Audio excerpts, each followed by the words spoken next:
இருளும் நிழலும் பல கதைகள் கொண்டது. பேய் டைரியில் வரும் அனைத்து கதைகளும் ஆபத்தானவை. இதை தனிப்பட்ட முறையில் யாரும் முயற்சிக்க வேண்டாம். நான் டாக்டர் எம். லிங்கேஸ்வரன். இது பேய் டைரி சீசன் 7.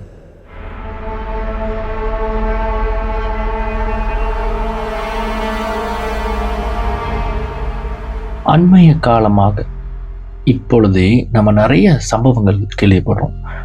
பள்ளிகளில் வந்து பகடிவதை, புலி பண்ணுறது, ஒரு மனிதாபிமானமே இல்லாமல் சக மனிதனை அடிக்கிறது, இப்படி விளையாட்டாக்க செய்ய போய் அது ஒரு விபத்தாக மாறி உயிர்கள் பலியாவது, அப்புறம் ரோட்டில் வந்து நிறைய ஒரு சின்ன டிராஃபிக் ப்ராப்ளம்க்கே வந்து சண்டை போடுறது, அப்புறம் காதலனை காதலியை அடித்து கொள்வது, இல்லை மனைவியை கொள்வது. அண்மையில் ரொம்ப பலரையும் உலுக்கிய ஒரு சம்பவம் வந்து ஒரு தந்தை தன்னுடைய மகனை வந்து கழுத்து நெறித்து, அதாவது 6 வயது மகனை வந்து கழுத்து நெறித்து கொன்றது. இந்த மாதிரி உலகத்துல இதுவரை பல சம்பவங்கள் நடந்துருச்சு. இதெல்லாம் நம்ம எப்படி கடந்து போறோம்னா, இதெல்லாம் நமக்கு நடக்கல அப்படின்னு நம்ம கடந்து போய்கிட்டே இருக்கோம். இந்த சம்பவங்களுக்கு பிறகு அதை வந்து ஒரு போலீஸ், ஃபோரன்சிக் இவங்கெல்லாம் அந்த கேஸை எடுத்து நடத்திட்ட பிறகு, அதனுடைய தண்டனைக்குரிய ஆளுங்களை வந்து தண்டிச்சிட்ட பிறகு, சட்டப்பூர்வமாக தண்டிச்சிட்ட பிறகு, ஓகே தண்டனை கிடைச்சிருச்சு, தப்பு செஞ்சவனுக்கு தண்டனை கிடைச்சிருச்சு, சரி அடுத்து என்ன, ஓகே ஒண்ணுமே நடக்கல, நம்ம அடுத்த வேலையை பார்ப்போம், இல்லை அடுத்து என்ன சந்தோஷமா, அந்த நேரத்துக்கு என்ன ட்ரெயின் இருக்கு, அந்த ட்ரெயின்ஸ்க்கு நம்மளும் செட் ஆயிடுவோம் அப்படின்னு சொல்லிட்டு நம்ம போய்கிட்டே தான் இருக்கோம். ஆனா நான் ஒவ்வொரு முறையும் இந்த மாதிரியான அகால மரணங்கள், ஆக்சிடென்டா இருக்கட்டும், தற்கொலைகளாக இருக்கட்டும், இப்படி அகால மரணங்கள் நடக்கும் பொழுது என்னுடைய இன்னொரு பார்வை என்னன்னா, இந்த தன்னுடைய மரணத்தை மனதார ஏற்றுக்கொள்ளாத ஆன்மாக்கள், இது எனக்கு நடக்கும் நான் எதிர்பார்க்கல, ஆனால் நடந்துருச்சு, ஆனா என்னுடைய ஆன்மாவுக்கு அதுல திருப்தி இல்லை. அப்ப திரைப்படங்கள் எப்படி காட்டுறாங்க, ஒரு ஆன்மா திருப்தி இல்லாம இறந்துட்ட பிறகு அந்த ஆன்மா உக்கரமாக மாறி தனக்கு இந்த அசம்பாவிதங்களை விளைவித்தவங்களை தேடி கண்டுபிடிச்சு தண்டிக்கிறது, பழி வாங்கிறது, இந்த மாதிரி நம்ம திரைப்படங்களை பார்த்துட்டோம். ஆனா உண்மையில் அது நடக்குமா? அப்படிப்பட்ட ஆன்மாக்கள் அதிருப்தியாக இருக்கும் பொழுது என்னவா ஆவாங்க அப்படின்னு பல கோணங்கள்ல நான் யோசிப்பேன். இதை சார்ந்து ஒரு சில பேரிடம் பேசுவதும் வழக்கம். ஏன் இந்த எபிசோட்ல வந்து அகால மரணங்களை பற்றி பேசுறேன்னா, யோசிச்சு பாருங்க, இந்த அகால மரணம் அடைந்தவர்கள், கொலை செய்யப்பட்டவங்க, ஏதோ ஒரு அதிருப்தியில தற்கொலை செய்து கொள்ளப்பட்டவர்கள், இல்லை ஒருத்தவங்களை அவங்கள வச்சு மிரட்டும் பொழுது அந்த அந்த டார்ச்சர் தாங்காம, அந்த மன உளைச்சல் தாங்காம பில்டிங்ல இருந்து எகிரி குதிச்சு உயிர் துறந்தவங்க, கொலை செய்யப்பட்டவர்கள், ஏதோ ஒரு காரணத்திற்காக, சில வேலைகளை பார்த்தா வீடு புகுந்து கொள்ளையர்கள் வந்து வீட்டில் இருக்கிற பணம், நகை இதெல்லாம் எடுக்கும் பொழுது அதை தடுக்க வந்த அந்த ஓனரை அடிச்சு சாவடிச்சது, இந்த மாதிரி பல சம்பவங்களை நம்ம கேட்டுக்கிட்டே தான் இருக்கும், படிச்சுக்கிட்டே தான் இருக்கும். கற்பனை பண்ணி பார்த்தீங்கன்னா, இந்த இறந்தவர்கள் உண்மையாகவே திரைப்படங்களை காட்டுற மாதிரி தங்களுக்கு என்ன நடந்தது அப்படின்னு ஒரு ஸ்டேட்மெண்ட் கொடுக்கறதுக்கு உயிரத்திலிருந்து இல்லை ஒரு ஆத்மாவாகவோ ஒரு பேயாகவோ இப்படி வந்தாங்கன்னா எப்படி இருக்குன்ற ஒரு கற்பனை நினைச்சு பாருங்க. அப்படி ஒரு கற்பனையில தான் கல்வனை கண்டுபிடி அப்படின்ற ஒரு சீரீஸ்ல நான் நடிச்சிருந்தேன். அந்த கதையை உருவாக்கிய இயக்குனர் கார்த்திக் ஷாமலன் இந்த விஷயத்தை இன்னும் கொஞ்சம் அழகா சொல்லியிருந்திருப்பார். அதாவது இறந்தவர்களை சந்தித்து அவங்க கிட்ட என்ன நடந்துச்சுன்னு கேட்கும் பொழுது அவங்க தங்களுக்கு நடந்த துயரங்களையும் அசம்பாவிதங்களையும் அநீதியையும் தெரியப்படுத்தி, அது ஒரு போலீஸ்காரன் இந்த பிரச்சனைகளை திரும்பவும் துப்பறிந்து குற்றவாளிகளை கண்டறிந்து அவங்களுக்கு சட்டப்பூர்வமாக தண்டனை வாங்கி கொடுத்து அந்த ஆன்மாக்களை ஆத்ம சாந்தி அடைய வைக்கிற மாதிரியான ஒரு கற்பனை கதை. இப்படி இந்த கற்பனைகள் நிஜமானால் எப்படி இருக்கும்? அப்படி ஒரு சம்பவம் நிஜமாகவே நடந்திருக்கிறது இந்தோனேஷியால. இந்த எபிசோட் அதை பற்றி தான். வீணா அப்படின்ற ஒரு பெண், அவருக்கு நடந்த ஒரு அசம்பாவிதம். ஒரு முறை வீணான்ற ஒரு பொண்ணு அவருடைய பாய் ஃப்ரெண்ட் எக்கி அப்படின்றவரோட, வழக்கமாக பாய் ஃப்ரெண்ட் கேர்ள் ஃப்ரெண்ட்னா கடைக்கு போவாங்க, சாப்பிடுவாங்க, படம் பார்ப்பாங்க. அது வந்து இன்றைய காலத்திற்கு அதுக்கு பேர் டேட்டிங். அந்த மாதிரி போகும் பொழுது ரொம்ப காலமாக இந்த வீணா மேல ஒருத்தருக்கு வந்து கண்ணு, அவர் தூரத்துலேருந்து பார்ப்பது, அவரை டீஸ் பண்ணுவது அப்படின்ற ஒரு சம்பவத்தை நடத்திக்கிட்டே இருந்திருக்கார். இவருக்கு வந்து அந்த பொண்ணு தன்னை கவனிக்கல, தன்னை தான் கவர முடியாத ஒரு பெண்ணை இந்த ஏக்கின்ற ஒருவர் கவர்ந்து விட்டார். அவருக்கு அந்த விஷயத்துல ஒரு சின்ன போராட்டம். இப்படி இருக்கும் பொழுது ஒரு முறை இவங்க 2 பேரும் இந்த மோட்டர் ஓட்டுவாங்களே, இந்த ரெம்பிட்ஸ், அந்த மாதிரி ஒரு மோட்டர் குரூப் கிட்ட வந்து மாட்டும் பொழுது, இதுக்கு யாருன்னா இந்த வீணான்ற பொண்ணு மேல ஒரு கண்ணா சுத்திட்டு இருக்காருல, அவருடைய டீம், இவங்க எல்லாம் ஒன்று சேர்ந்து ஒரு இடத்துல இவங்க எல்லாத்தையும் மடக்கி இவங்க கிட்ட தேவையில்லாம சண்டை போட்டுருக்காங்க. இந்த சம்பவம் வந்து 2016 நடந்தது. இந்தோனேஷியாவில் 2014 நடந்தது. அப்போ அவங்கள நிப்பாட்டி அவங்கள்ட்ட பூலி பண்ணுறது, அவங்கள சண்டை வம்பு இழுத்துருக்காங்க. அப்போ வம்பு இழுக்கும் போது தன்னுடைய கேர்ள் ஃப்ரெண்ட் அவங்களுக்கு வந்து எதுவும் ஆகக்கூடாதுன்னு சொல்லிட்டு இந்த எக்கின்றவர் கொஞ்சம் பாதுகாப்பாக இருந்திருக்காரு, அவங்களுக்காக வந்து தற்காத்து இருந்திருக்காரு. அப்போ வந்து இந்த சண்டை வந்து இன்னும் முத்த ஆரம்பிச்சிருக்கு. இது முத்த இந்த எக்கி என்ன பண்ணியிருக்காங்க, ஒரு இரும்பு ராட்ல வந்து அட்டாக் பண்ணியிருந்திருக்காங்க. அதுக்கப்புறம் அவரை அடிச்சு இந்த மாதிரி அட்டாக் பண்ணும் பொழுது இந்த பொண்ணு வந்து அவங்க பாய் ஃப்ரெண்டுக்காக உதவி கேட்டு கத்தி ஓடி இருக்காங்க. பொதுவாக மனிதர்களுடைய குணம் வந்து பாதி தேவ குணம் பாதி மிருக குணம். இந்த தேவ குணம் வந்து மிருக குணத்தினால் தேவ குணம் வெளியே வராது. 4 பேருக்கு நல்லது செய்யணும், 4 பேருக்கு உதவி செய்யணுன்றதும் தேவ குணம். பிறருக்கு தீங்கு செய்யக்கூடாதுன்னு நினைப்பது தேவ குணம் தான். ஆனா இந்த உடல் இருக்கிற கோபம், பழித்து இருக்கணும், பொறாமை, காமம், மோகம், பேராசை, இதெல்லாம் வந்து மிருக குணம். அப்ப இந்த மிருக குணங்கள் என்ன பண்ணும்னா இந்த தேவ குணத்தை கொஞ்சம் கொஞ்சமா இல்லாது செய்துவிடும். இந்த தேவ குணம் அதிகமா இருக்கணும்னா நிறைய நல்ல விஷயங்களை படிக்கணும். தனக்கானது தனக்குரியது, தனக்கானது அல்லாதது பிறருக்குரியதுன்னு உணர்ற எந்த ஒரு மனிதன் உணர்றானா அவன் தேவ குணத்துக்கு அதிகமாக செயல்பட்டுக்கிட்டே இருப்பான். அதனாலதான் ஆன்மீகம், மத போதனைகள் இதெல்லாம் தேவைப்படும்னு சொல்றது. ஆனா இன்னைக்கு மத போதனைகளே வந்து தவறான விஷயங்களை அதிகமா சொல்லிக் கொடுக்குற மாதிரியான காலகட்டமா ஆயிடுச்சு. அப்ப இந்த பெண் உதவி கேட்டு கத்தும் பொழுது இது மற்றவங்களுக்கு விளங்கிடக்கூடாது, இதனால சட்டப்பூர்வமாக எந்த பிரச்சனையும் வரக்கூடாது, போலீஸ் பார்த்துக்கூடாது, பொதுமக்கள் சாட்சியா மாறிடக்கூடாது அப்படின்றதுக்காக இந்த பெண்ணை கொஞ்சம் பயங்கரமா அட்டாக் பண்ணியிருந்திருக்காங்க. எந்த அளவுக்கு அட்டாக் பண்ணியிருந்திருக்காங்கன்னா அவங்கள பிடிச்சி அவங்களுடைய ஓடக்கூடாதுன்றதுக்காக அவங்க கை காலெல்லாம் இரும்பு ரோட்டில் அடிச்சிருந்திருக்காங்க. அப்ப இவங்க அதிகமா கத்தும் பொழுது வாயெல்லாம் மூடி அங்க இருந்த அந்த ஒரு மோட்டர் ஒரு 10-13 பேர் வந்து அந்த பொண்ணை வந்து ஒவ்வொரு ஆளா அந்த பொண்ணை வந்து பலாத்காரம் பண்ணியிருக்காங்க, அதாவது கற்பழிச்சிருந்திருக்காங்க. இப்படி அந்த இடத்துல நடக்கக்கூடாத ஒரு சம்பவம் நடக்கும் பொழுது அந்த பெண்ணுடைய உடல் சோர்ந்து போய் அவங்க மூச்சுக்காகவும் தனக்கு நடக்க போற இந்த அசம்பாவிதங்களை நினைச்சு பயந்து எக்ஸாஸ்டட் ஆகி உடல்ல இருந்து கொஞ்சம் கொஞ்சம் ரத்தங்கள் வெளியாக சோர்ந்து போயிருந்திருக்காங்க. அதுக்கப்புறம் சொல்ல முடியாது, அவங்க மிரட்டி இருக்கலாம், நான் கண்டிப்பா இதை வந்து போலீஸ் ரிப்போர்ட் பண்ணி உங்க எல்லாத்தையும் பழி வாங்குவேன், இந்த மாதிரி ஏதாவது மிரட்டி இருக்கும் பொழுது அவங்களை இன்னும் டார்ச்சர் பண்ணணும்னு சொல்லிட்டு அவங்கள தரையில படுக்க வச்சு மோட்டர் வந்து அவங்களோட கையிலெல்லாம் ஏற்றி அந்த கையெல்லாம் உடஞ்சிருந்திருக்கு, எலும்பெல்லாம் உடஞ்சிருந்திருக்கு. இப்படி கொடூரமாக இருந்து அந்த பெண் இறந்துருந்திருக்காங்க. அவருடைய அந்த பெண்ணுடைய பாய் ஃப்ரெண்டும் எக்கி அவரும் இறந்துட்டாரு. இப்படி இறந்துட்ட பிறகு அந்த இடத்த விட்டு இந்த மோட்டார் பைக்கர்ஸ் வந்து ஓடிட்டாங்க. அதற்கப்புறம் இது வந்து ஒரு சாலை அசம்பாவிதம், அதாவது யாரோ இடிச்சிட்டு போயிட்டாங்க, அதனால இந்த பொண்ணு அந்த பையனை இறந்துட்டாங்க அப்படின்ற மாதிரியான ஒரு தோரணையில கேஸ் போயிடுச்சு.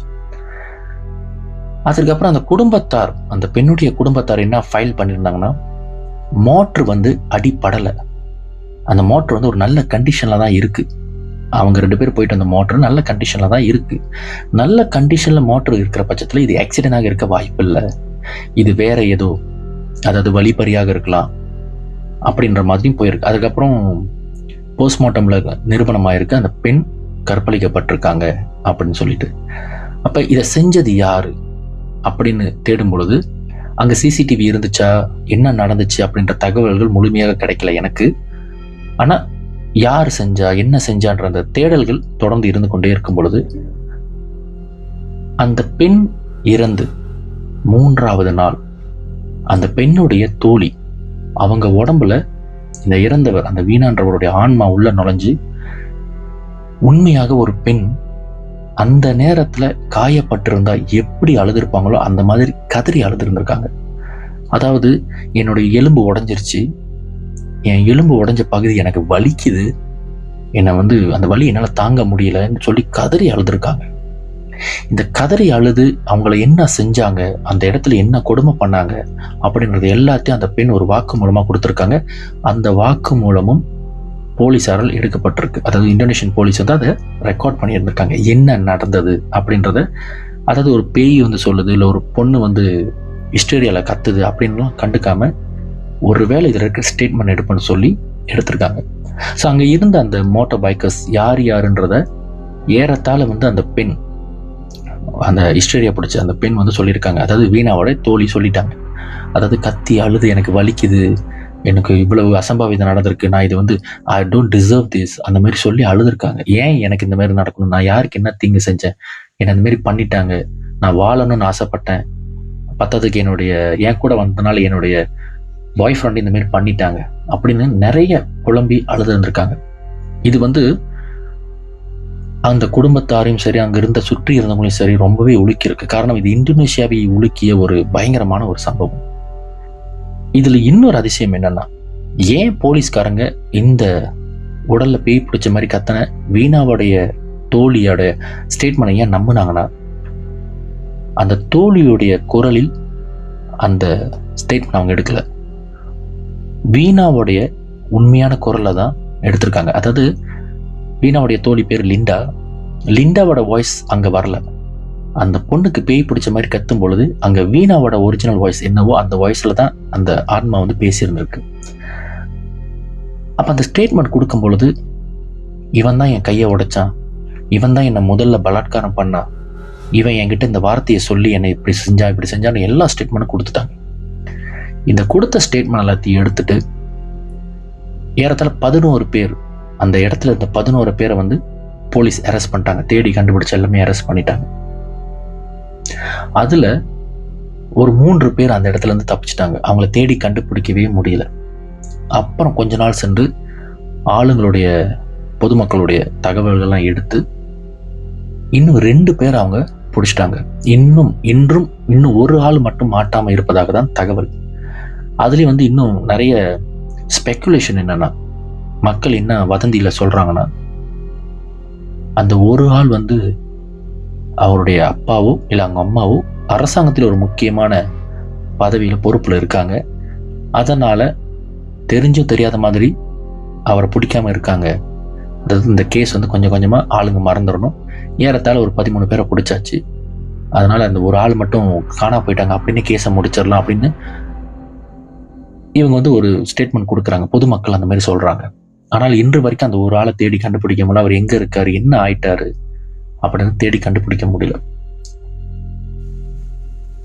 இந்த பாதிக்கப்பட்ட அந்த பெண், அதாவது பீனா அப்படின்னு சொல்ற இந்த பெண்ணுக்கு நடந்த கொடூரம், அதனால தண்டிக்கப்பட்ட 13 பேர், இன்னும் தப்பிச்சு போன ஒரு ஆள், அவர் என்ன ஆனாரு ஏதானாரு இன்ன வரைக்கும் தகவல் இல்லை. இதை கேட்கிற உங்களுக்கு ஒரு ஆச்சரியமாக இருக்கலாம், இந்த மாதிரி அகால மரணம் அடைந்தவங்க வருவாங்களா, இல்ல இந்த கேஸ் இப்படி இருக்குன்னா இதுக்கு முன்ன நிறைய பேருக்கு இப்படி நடந்திருக்கணுமே, ஏன் அவங்கெல்லாம் தகவல் கொடுக்கல, என்ன இப்படி பண்ணிட்டாங்க, எனக்கு இப்படி நடந்தது அப்படின்னு அவங்க ஏன் அந்த ஒரிஜினல் ஸ்டேட்மெண்ட்ஸ்லாம் இன்னும் கொடுக்கல அப்படின்ற கேள்வி வரலாம். ஏன்னா திரைப்படத்துல கூட ஒரு நகைச்சுவையான ஒரு வார்த்தை வரும், ஒருத்தன் எல்லாரையும் கொன்னுட்டு செத்துட்டான், அவன் பேயா சுத்துறான், அவனால கொல்லப்பட்டவங்க செத்துருப்பாங்களா, ஏன் அவன்லாம் பேயா அந்த சம்மந்தப்பட்டவனை சாவடிக்கலன்ற ஒரு கேள்வி, ஒரு நகைச்சுவை இருக்கும். அந்த நகைச்சுவையை பார்க்காம அது ஒரு ஸ்டேட்மெண்டா பாருங்க. உண்மை அதுதான். ஒருத்தருக்கு இப்படி நடக்கும் பொழுது அதோடைய ஆன்மா தனக்கு நடந்த அதிருப்தியை இன்னொருத்தர் உடல்ல ஒரு 3 நாட்கள்ல, இறந்து 3 நாட்கள்ல ஒருத்தர் உடம்புல நுழைஞ்சு தனக்கு நடந்த அசம்பாவிதத்தை சொல்லி அந்த கேஸை மூவ் பண்ண வச்சிருந்திருக்காங்கன்னா, அப்படி பார்த்தா உலகத்துல எத்தனையோ நாடுகள்ல, எத்தனையோ இனங்கள்ல, ரொம்ப வேணாம் நம்ம நாட்டிலேயே எத்தனையோ இந்த மாதிரி சம்பவங்கள் நடந்திருக்கு. நான் ஆரம்பத்திலே சொன்ன மாதிரி எவ்வளவோ சம்பவங்கள் நடந்திருக்கு. இவ்வளவு நாள் இந்த சம்பவங்கள் நடந்து அவங்களாம் என்ன செஞ்சுக்கிட்டு இருக்காங்க அப்படின்ற ஒரு கேள்வி நமக்கு வருது. அதனால தான் நான் ஆரம்பத்திலே சொன்னேன், சம்பந்தப்பட்டவர்களை கண்டுபிடித்து அதனை தண்டனை கொடுத்துட்ட பிறகு நாம் எல்லாரும் நம்ம வேலையை பார்க்க போயிடுறோம். அதற்கு அடுத்து என்ன நடக்குது, அங்க அமானுஷ்யம் நடந்துச்சா இல்லைன்னு கூட நமக்கு தெரியாது.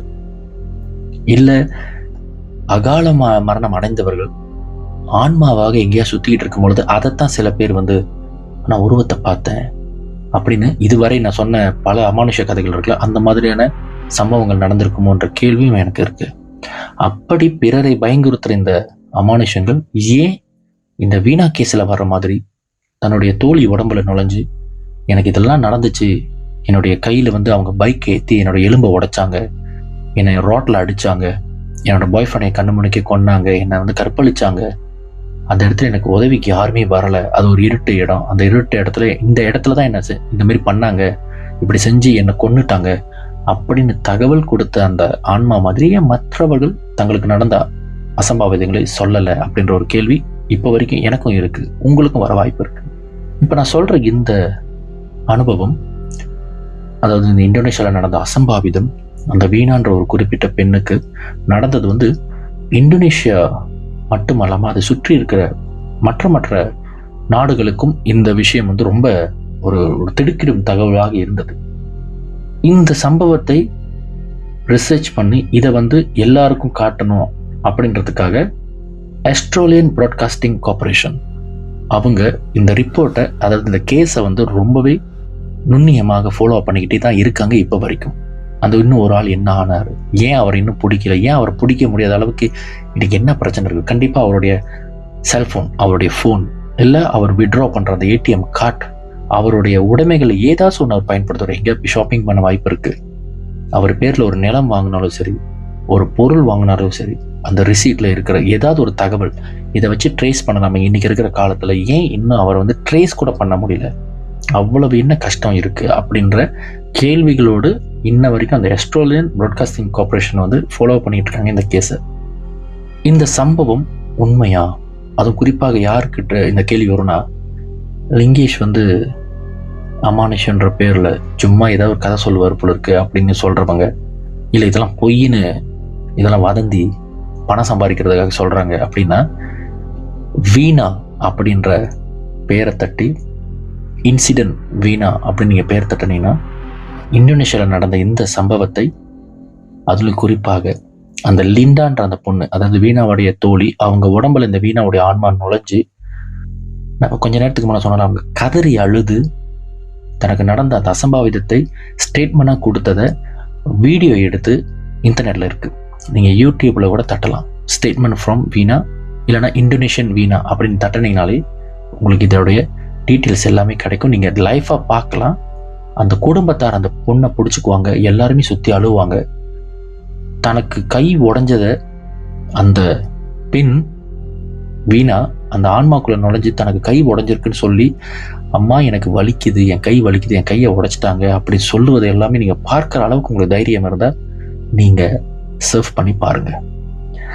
அப்படி என்னதான் நடந்தது, லிங்கேஷ் சொல்கிற தகவல் கொஞ்சம் கொஞ்சம் அங்கங்கே பத்தலை, இன்னும் தெளிவாக சொல்லணும், இல்லை அதை தெளிவாக நான் அனுபவிக்கணும் அப்படின்ற ஆசையாக இருந்தால், நெட்ஃப்ளிக்ஸில் வீணா செபலும் துஜோ ஹரி அப்படின்ற ஒரு திரைப்படம் அந்த திரைப்படமே பலவிதமான விமர்சனங்களுக்கு உட்படுத்தப்பட்டு, அது மலேசியாவிலும் திரையிடப்படாமல், இல்லை இது படம் வேணாம், ரொம்ப கொடூரமாக இருக்கு, இது பார்ப்பவர்களுடைய அவங்களுக்கு ட்ராமாவாகவோ இல்லை அவங்களுடைய மன உளைச்சலுக்கோ ஆளாக விடக்கூடாது, அதனால இந்த படத்தை ஒரு குறுகிய காலத்தில் எடுக்க சொல்லிட்டாங்க. ஆனால் இப்போ நெட்ஃப்ளிக்ஸில் இந்த படம் ரொம்ப பிரபலமாக போய்கிட்டு இருக்கு. வீணா துஜோ ஹரி அப்படின்னு போது செபலும் துஜோ ஹரி, இந்த படத்தில் அவங்களுக்கு நடந்த சம்பவங்கள், அதாவது அந்த பொண்ணு கொடுத்த ஸ்டேட்மெண்ட்டை பேஸ் பண்ணி ஆஸ்திரேலியன் பிராட்காஸ்டிங் கார்ப்பரேஷன் அவங்க கொடுத்த டீட்டெயில்ஸ் இதெல்லாத்தையும் கோர்வையாக கொண்டு ஒரு திரைக்கதை அமைச்சு அதை படமாக ஆக்கியிருக்காங்க. பார்க்கும் அந்த மன தைரியம் உள்ளவர்கள் தாராளமாக பார்க்கலாம். இது ஒரு கட்டுக்கதையோ இல்லை கற்பனை கதையோ கிடையாது. இது நடந்தது. அமானுஷ்யம் இருக்கா இல்லையா என்ற கேள்விகளுக்கு ஒரு முற்றுப்புள்ளி வைக்கிற மாதிரியான ஒரு சம்பவமாக இது இருக்கு. வாய்ப்பு இருந்தா பாருங்க. அமானுஷ்யம் என்பது உண்மை, நிஜம். அது கற்பனையாக 100 கதைகள் இருக்கலாம். ஆனால் அந்த 100 கதைகளுக்கு மத்தியில் ஒரு நிஜம் கண்டிப்பாக நடந்திருக்கு, இன்றும் நடந்து கொண்டே இருக்கு. பேய்களும் உண்டு, பிசாசுகளும் உண்டு, இருளும் நிழலும் பல கதைகள் கொண்டது. நான் டாக்டர் எம். ஏ. லிங்கேஸ்வரன். இது பேய் டைரி சீசன் 7.